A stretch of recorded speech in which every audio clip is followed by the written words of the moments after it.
દક્ષેશ્વરથી piece point થઈ કૈલાસનગર 4 રસ્તા અને તેરેરામ સર્કલ પર જ્યારે પીક અવર્સ હોય છે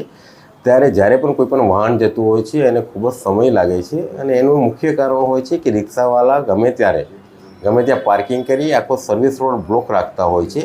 જેના અનુસંધાને અમારે આખી ટ્રાફિકની ટીમ કે જ્યાં આવા રિક્ષાવાળા પાર્કિંગ કરીને જતા હોય, કોઈ 4 વ્હીલર પાર્કિંગ કરે, 2 વ્હીલર પાર્કિંગ કરીને આ રીતે બેસતા હોય, તેમજ ત્યાં આખું એક શાકભાજી માર્કેટ આખું રોડને પેક કરી દેતા હોય છે, જેના અનુસંધાને ઘણી વખત અમને ટ્રાફિક કન્જક્શનના કોલ આ પોઈન્ટ ઉપર અવારનવાર આવેલા હોય છે, જેના અનુસંધાને અમારા રિજન 3ની આખી ટીમની સાથે અમે ત્યાંથી ફૂટ પેટ્રોલિંગ કરેલું અને આવી જેટલી પણ હર્ડલ્સ હતી અને આ જેટલા પણ આવા જે ગેરકાયદેસર પાર્કિંગ હતા તેમજ પાથરણાવાળા હતા તેમને એસએમસીની સાથે રાખી એમને દૂર કરવામાં આવેલા છે, જેથી કરી અને ત્યાંથી આવતા જતા